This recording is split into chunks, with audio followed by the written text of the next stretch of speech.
and my director Murugesan sir and my co-artist technicians எல்லாருக்குமே thank you so much. And இங்கே வந்திருக்கவங்க legends எல்லாருக்குமே ரொம்ப thanks. Movie நல்லா வந்திருக்க சொல்கிறாங்க. எனக்கு இது வந்துட்டு ஒர்க் வந்துட்டு எடிட்டிங்கில் தான் பார்த்தேன்.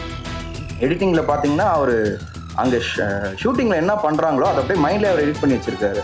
அங்கே போட்டு சார் அந்த சீனை வந்து இப்படி போடுங்க இது பார்ப்பேன். ப்ரொடக்ஷன் மேனேஜரோட பார்க்குறோன்னா ராஜேந்திர சார் கார்டு கேட்டுறாங்க. அப்போ என்கிட்ட இல்லை. அதை நான் சொன்னது 30 வருஷத்துக்கு முன்னாடி. ராமவாஸ் இன்னைக்கு இருக்கிற ஃபைனான்சியர் இந்த ராமவாஸ் அவர்கள், பாலகோபியோட 3 பேரும் படம் அதுக்கான உழைப்பாக நாடி இருக்குது. அதுக்கான உழைப்பாக அவங்க கொடுத்துருக்காங்க. அது நல்லபடியாக ஒரு வெற்றி அடையட்டும். இதில் பாலகோபி தான். மற்ற நடிகர்களுக்கெல்லாம் மார்க்கெட் இருக்கும், டைரக்டர்களுக்கு மார்க்கெட் இருக்கும். மேனேஜர் வேலைன்றது அவ்வளோ சாதாரணமான வேலை இல்லை. ஒட்டுமொத்த பொறுப்பும் ஒரு படத்தில் வந்து பணம் இருக்கோ இல்லையோ ஒரு வேலையை ஒழுங்காக திறம்பட செய்கிறதுக்கு ஒரு தயாரிப்பினர் இல்லைன்னா வேலைக்காகாது. அவ்வளோ பேரும் ஒரு பெரிய வந்து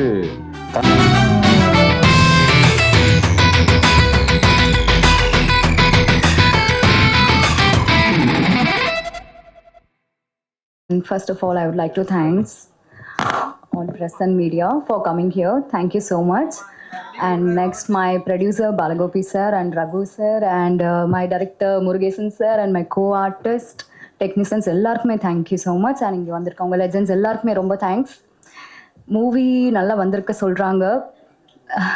எனக்கு என்ன சொல்கிறது தெரியல. ரொம்ப எக்ஸைட்டாக இருக்கு.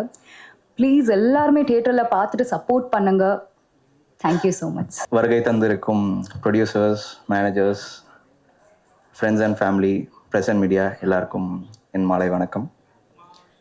ஃபர்ஸ்ட், இந்த எல்எஸ்எஸ் படத்துக்கு என்னை வந்து காஸ்ட் பண்ணுறதுக்கு முக்கியமான காரணம் நம்ம ஜோன் சாரும் நம்ம ரகு சாரும் தான். முதல்ல அவங்க வந்துட்டு டிசைட் பண்ணலன்னா எனக்கு இந்த மாதிரிலாம் கிடச்சிருக்கு, இந்த மேடையே கிடச்சிருக்காது. ஸோ என்னோடய ஃபர்ஸ்ட் தேங்க்ஸ் அவங்களுக்கு தான். ஏன்னா என் மேலே நம்பிக்கை வச்சு இந்த இவனை இங்கே போடலாம், இவனுக்குள்ளே ஏதோ இருக்குது அந்த மாதிரி அவங்க யோசித்து என்னை காஸ்ட் பண்ணதுனால என்னால் இங்கே நிற்க முடிஞ்சுது. ஸோ என்னோடய ஃபர்ஸ்ட் தேங்க்ஸ் அவங்களுக்கு தான். நெக்ஸ்ட் என்னோடய டைரக்டர் சார் முருகன் சார். அவர் வந்துட்டு சிம்பிளாக சொல்லலாம் வெரி ஹார்ட் ஒர்க்கர். ரொம்பவே இப்போ வந்துட்டு நானும் அவரும் வந்துட்டு ஸ்டோரி டிஸ்கஷனாக இருக்கட்டும், இல்லை வந்துட்டு நம்ம மியூசிக் டைரக்டர் கூட மணிக்கணக்காக உட்காந்துட்டு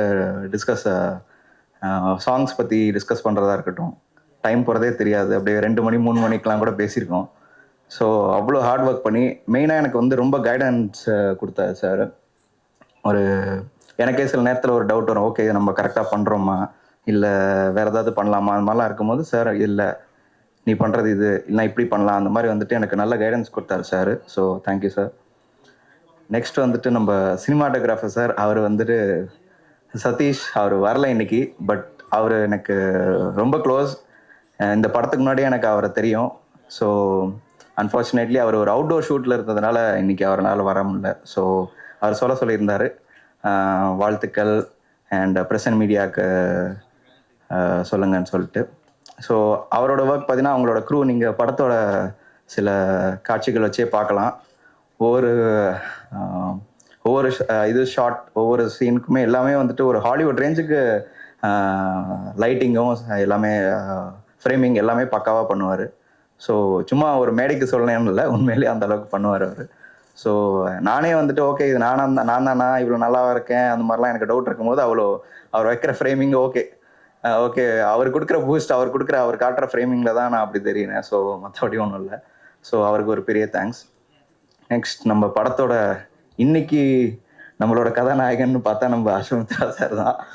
ஸோ அவர் கொடுத்த சாங்ஸ் எல்லாம் சான்ஸே இல்லை. எனக்கு வந்துட்டு ஒரு ஃபர்ஸ்ட் ஃபிலிம் பண்ணுறவங்களுக்கு இவ்வளோ நல்ல சாங்ஸ்லாம் கிடைக்குமானா எனக்கு தெரில. அது ஒரு வரம் தான் நான் சொல்லணும். ஸோ அவர் கொடுக்குற ஒவ்வொரு சாங்ஸ் நீங்கள் பார்த்தும் போதே தெரியும். இன்னும் 2-3 சாங்ஸ் இருக்குது, அது வரும் கூடிய சீக்கிரம். அது படத்தில் பார்க்க போகிறீங்க. ரொம்ப நல்லா கொடுத்துருக்காரு. அண்ட் அவர் கூடலாம் நான் சொன்ன மாதிரி நாங்கள் உட்காந்து பேசுவோம். சார் இது எனக்கு என்னமோ மாதிரி இடிக்குதுன்னா அவர் ஓகே சார் நோ ப்ராப்ளம்னு சொல்லிட்டு ஒரு 3-4 வேரியேஷன் அப்படியே போடுவார். ஸோ இது மாதிரியே பல நாட்கள் போயிருக்கு. அவரை நாங்கள் ரொம்ப டார்ச்சர் பண்ணிட்டோம். சார் இப்படி போடுங்க அப்படி போடுங்க, அவர் சார்னு. ஸோ ரொம்ப தேங்க்ஸ் சார், இவ்வளோ நல்ல சாங்ஸ் கொடுத்ததுக்கு ரொம்ப தேங்க்ஸ்.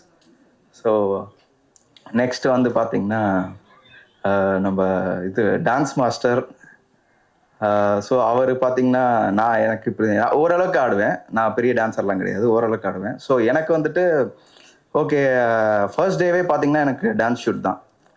ஃபர்ஸ்ட் டேவே டான்ஸ் ஷூட் தான். ஓகே நம்ம ஆக்டிங்னா கூட ஓகே ஓரளவுக்கு நான் கான்ஃபிடென்ட்டாக பண்ணிடுவேன். நான் டான்ஸ் ஆடிடுவேன். பட் ஒரு செகண்ட் வந்து ஆஹா ஒரு டக்குன்னு பார்த்தா ஒரு 100 பேர் நிற்கிறாங்க. ஐயோ என்னடா இவங்க இவ்வளோ பேர் இருக்காங்க, எப்படி ஆடுறதுன்னு ஒரு ரொம்ப கான்ஷியஸ் ஆகிடுச்சு எனக்கு. ஆஹா எப்படி ஆட போகிறோம், என்னடா பண்ண போகிறோம்.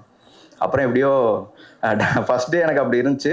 அப்புறம் அங்கே இருக்கிற டான்சர்ஸ் எல்லாம் க்ளூ அப்படியே ஜாலியாக டான்ஸ் ஆடி எனக்கு ரொம்ப கம்ஃபர்டபுள் ஆயிடுச்சு. ஃபர்ஸ்ட் சாங்கே கொம்பு வாழ், ஆக்சுவலாக அது நீங்கள் ட்ரெய்லரில் பார்த்துருக்கலாம், ரொம்ப அருமையான சாங்.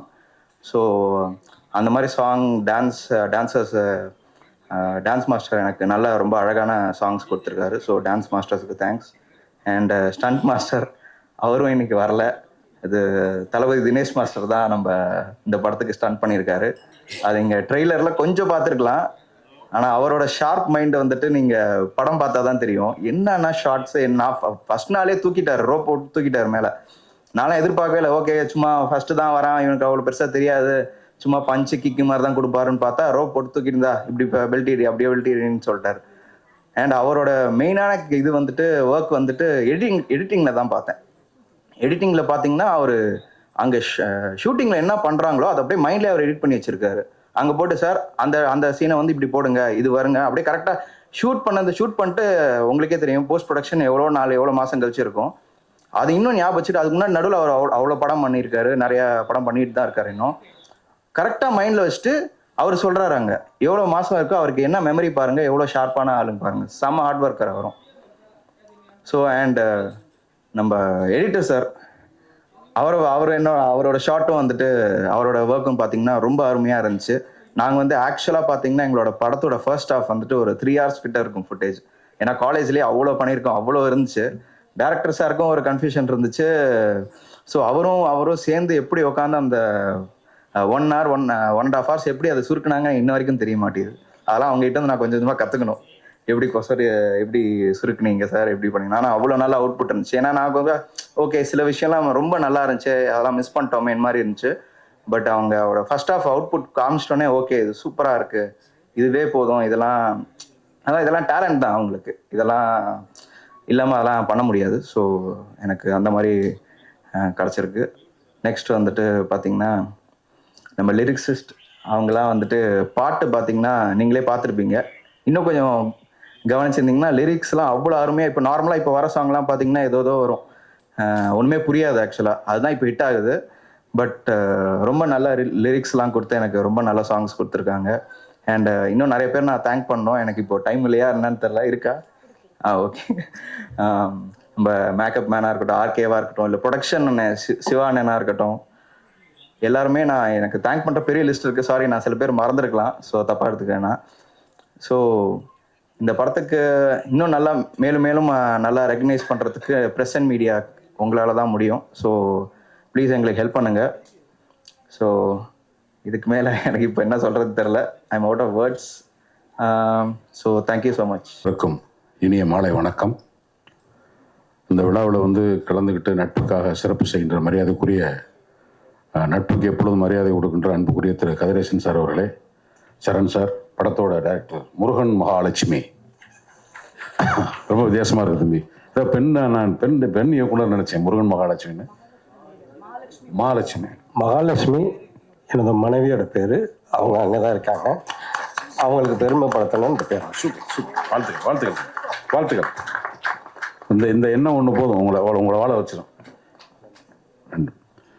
படத்தோட இயக்குனர், கேமராமேன் ரொம்ப நல்லா பண்ணியிருக்காரு, எல்லா போர்ஷனும் நல்லா இருக்குது. படத்தோட எடிட்டர், மியூசிக் டைரக்டர் சார், அதில் அந்த எங்கடா இருக்கவும் அந்த பாட்டு ரொம்ப பெரிய ஹிட் ஆகும்னு நினைக்கிறேன். அதில் ஏதோ கொஞ்சம் அந்த புள்ளி மாதிரி வச்சு நல்லா இருக்குது. அந்த டியூன் ரொம்ப கேட்சிங்காக இருக்கும், மைண்டில் இருக்குது. வாழ்த்துக்கள். தயாரிப்பாளர்களுக்கு என்னுடைய மனமார்ந்த வாழ்த்துக்கள். இந்த நேரத்தில் இந்த மாதிரி சினிமா வந்து ரொம்ப கதிரே சார் சொன்ன மாதிரி ரொம்ப பெரிய படங்கள்லாம் பல்ட்டி அடிச்சுட்டு இருக்க நேரத்தில் சின்ன படங்கள் தான் எல்லாத்துக்கும் வேலைவாய்ப்பு கொடுக்குது. அது மாதிரி ஒரு சின்ன படம் வந்து ஒரு பெரிய வெற்றியை கொடுக்குன்ற நம்பிக்கையில் திரைப்படத்திற்கு துறைக்கு வந்திருக்கிறவங்களை வாழ்த்துவது எங்களுடைய அடிப்படை கடமை. படம் முன்னாடி வேற உட்காந்து பார்த்தா பூரா குண்டாவே தீட்டுறாங்க. என்னடா 50 பேரும் இப்போ ரொம்ப முன்னாடி வந்து உட்காந்து பார்த்தோன்னா எல்லா பேரும் குண்டா தீட்டுறாங்க. நேராக பார்த்தா பூரா பேரும் ஒல்லியாக இருக்காங்க. பிரச்சனை என் கண்ணில் தான், அவங்ககிட்ட இல்லைன்றது நேராக பார்த்தோன்னு புரிஞ்சுக்கிட்டேன். ஹீரோயின் வந்து Simran Ratwani, all the very பெஸ்ட்மா, ஆல் த வெரி பெஸ்ட். ஏற்கனவே சிம்ரன் வந்தாங்க, பத்வானி கூட வந்திருக்காங்க, ஆல் த வெரி பெஸ்ட். கதாநாயகனுடைய அப்பா ஒரு சின்ன ஃப்ளாஷ்பேக்கு, பாலகோபி. நான் வந்து பாரதி ராஜா சார்கிட்ட எனக்கு என்ன வேலைன்னே தெரியாமல் அசிஸ்டன்ட் கேமராமேனுங்கிற பேரில் ப்ரொடக்ஷன் மேனேஜரோட பார்ப்பேன். ப்ரொடக்ஷன் மேனேஜரோட பார்க்குறோன்னா ராஜேந்திர சார் கார்டு கேட்டுறாங்க, அப்போ என்கிட்ட இல்லை. அது நான் சொன்னது 30 வருஷத்துக்கு முன்னாடி. ராமவாஸ் இன்னைக்கு இருக்கிற ஃபைனான்சியர் இந்த ராமவாஸ் அவர்கள், பாலகோபியோட 3 பேரும் அப்பப்போ எல்லா வேலையும் ஒன்றா சேர்ந்து செஞ்சுக்கிட்டு ஒரு 25-24 வயசில் வந்து இந்த சென்னையில் வந்து எதிர்காலம் என்னன்னு தெரியாது, ஆனால் வேலை பயங்கரமாக இருக்கும். அந்தந்த ஆஃபீஸ் வேலையை ஒவ்வொருத்தரும் ஷேர் பண்ணிக்கிறது. அப்போ வந்து மொபைல் ஃபோன்லாம் கிடையாது. ஒரு ப்ரோக்ராம் சொல்லி ஒரு இடத்துக்கு போகணுன்னு அங்கே ஒரு சேஞ்ச் நடந்துச்சுன்னா தொலைதூர உணர்வில் இப்படி சொல்லியிருக்காங்க, அதை இப்படி நம்ம புரிஞ்சுக்கிட்டு செய்யலான்னு சொல்லி எங்கேயாவது போய் ஒரு 50 பைசா காயின் போன் போட்டு கேட்டு வேலை செய்கிற காலங்களில் பஞ்சு சார் ஆஃபீஸில் வந்து பிஏ ஆர்ட்ஸ் பஞ்சு அருணாச்சலம் அப்படிங்கிற ஒரு நபரை பற்றி அவர் சுயசரிதை எழுதி கொஞ்ச நாள்லேயே ஆனந்த விடனில் வரும்போது அவர் இறந்துட்டாங்க. தமிழ் சினிமாவில் இப்போ இப்படி கதிரேசன் சார் வந்து ஏதாவது பிரச்சனைன்னு போனீங்கன்னா அந்த பிரச்சனையை முடியாதுன்னு சொல்லாமல் அதை கையாளுவார். எந்த பிரச்சனையாக இருந்தாலும் போய் கையாளுவாங்க. பல படங்கள் அது எனக்கு நேரடியாக தெரியும். பஞ்சு அருணாச்சலம் சார் வந்து டிரைவ் உட்லண்ட்ஸில் ஒரு அவருக்கு டிரைவ் உட்லண்ட்ஸ் நியூ உட்லண்ட்ஸில் பெர்மனெண்ட்டாக கிருஷ்ணா கட்டேஷன் ஒட்டுமொத்த தமிழ் சினிமாவோட டிஸ்ட்ரிபியூட்டர்ஸ், தியேட்டர்காரங்க, ப்ரொடியூசர்ஸ், ஃபினான்சியர்ஸ் அங்கே தான் மீட்டிங்கே நடக்கும். அதுக்கப்புறம் வந்து நம்பர் 32 பாகிரதி மால் ஸ்ட்ரீட் நினைக்கிறேன், காமராஜர் இல்லத்துக்கு பக்கத்தில் ஒரு பஞ்சு சார்கிட்ட ஒரு 4 கம்பெனி இருக்கும். அவங்க தம்பி லட்சுமணன், சுப்புன்னு சொல்லி ஒரு ஃபோனு ஒரு ஓரமாக போன உடனே கார் பார்க்கு திரும்பினா ஒரு சேர் டேபிள் போட்டு ஒரு பையன் சிரிச்ச பையன் ஒருத்தர் உட்காந்துட்டே இருப்பார். வர்றவங்க பூரா வேலை சொல்லுவாங்க கோபிக்கு. பஞ்சு அண்ணனை பார்க்க வர்றவங்க வேலை சொல்லுவாங்க, பஞ்சு சார் வேலை இருக்கும், அண்ணன் வேலை, தம்பி வேலைன்னு எல்லா வேலையும் முகம் சுளிக்காமல் அது பண்ணிடுறேன். இன்னைக்கு வரைக்கும் தன்னோட அந்த உழைப்பினால மாத்திரமே சினிமாவில் தாக்கு பிடிச்சிட்டு இருக்கிற ஒரு யாரானா பாலகோபி தான். மற்ற நடிகர்களுக்கெல்லாம் மார்க்கெட் இருக்கும், டைரக்டர்களுக்கு மார்க்கெட் இருக்கும். மேனேஜர் வேலைன்றது அவ்வளோ சாதாரணமான வேலை இல்லை. ஒட்டுமொத்த பொறுப்பும் ஒரு படத்தில் வந்து பணம் இருக்கோ இல்லையோ ஒரு வேலையை ஒழுங்காக திறம்பட செய்கிறதுக்கு ஒரு தயாரிப்பினர் இல்லைன்னா வேலைக்காகாது. அவ்வளோ பேரும் ஒரு பெரிய வந்து தன்முனைப்போட ரொம்ப பாசிட்டிவாக வேலை செய்யக்கூடிய ஒரு நண்பன் தான் பாலகோபி. அதுக்கப்புறம் ஒரு சத்தியவாக்குன்னு ஒரு படம் எடுத்தார், ராமவாஸ் அவனு சேர்ந்து. சரியாக வரலை, இம்மிடியேட்டாக சேஞ்ச் பண்ணிக்கிட்டு அவருடைய வாழ்க்கை பாதையை நடத்தினார். ஸோ எப்போவுமே வந்து ஒரு பாசிட்டிவாக இருக்கக்கூடிய ஒரு ராதவ கிருஷ்ணா. என்ன கல்யாணத்துக்கு காதல் பாட்டு பாடும்போது ரொம்ப வெக்கப்படுறேன். காதல் பாட்டு பாடும்போது வெக்கப்படக்கூடாது. நீ நல்ல பையன் தான், நல்லா வளர்த்துருக்காரு, அதுக்காக டூயட் பாடும்போது ரொம்ப யோசிக்கிறேன். அதெல்லாம் வாய்ப்பு நிறைய பேர் கிடைக்காதுப்பா, அதெல்லாம் அலைஞ்சிட்டு தரேன். நீ இப்படி இருக்க என்ன? உங்க அப்பா பற்றி உனக்கு வந்து அப்பாவா தெரியும். ஒரு சின்ன கேரக்டர் உதாரணம், சூப்பர் அவுட் ராஜேந்திரன் குருங்கிறாரு. எலெக்ஷன்ல 2 பேரும் எதிர்த்து நிற்கிறாங்க, ஒருத்தர் வைக்கிறாரு, தூக்குறாரு. ஒட்டுமொத்தமா நீங்க வந்து நிற்கிறாருன்னா உங்க அப்பாவோட கேரக்டர் என்னன்னு நீ சிம்பிளா புரிஞ்சுக்க. உங்க அப்பா உனக்கு அப்பா, ஆனா அவன் என்ன பாலகோபிங்கிறவன் யாருங்கிறத நீ புரிஞ்சுக்கிறணும். நல்ல பாசிட்டிவா இருக்க, ரொம்ப இயல்பா இருக்க.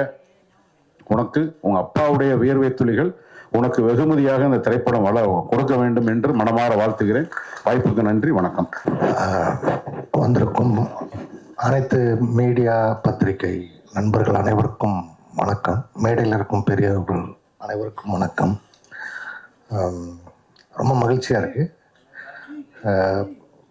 எனக்கும் இந்த படத்துக்கும் பாலகோபி சார் மூலியமாக தான் தொடர்பு. தம்பி ஆதவ் கிருஷ்ணா வந்து நல்லா பண்ணியிருக்காங்க. இந்த படம் அதுக்கான உழைப்பை நாடி இருக்குது, அதுக்கான உழைப்பை அவங்க கொடுத்துருக்காங்க. அது நல்லபடியாக ஒரு வெற்றி அடையட்டும். இதில் ஒர்க் பண்ணியிருக்க எல்லா டெக்னீஷியன்ஸும், டைரக்டர், ஆர்டிஸ்ட் எல்லாருக்கும், ஹீரோயின் அவங்க எல்லாருக்குமே வாழ்த்துக்கள். இயற்கை இந்த படத்தை வெற்றியடைய செய்யட்டும். நன்றி, வணக்கம்.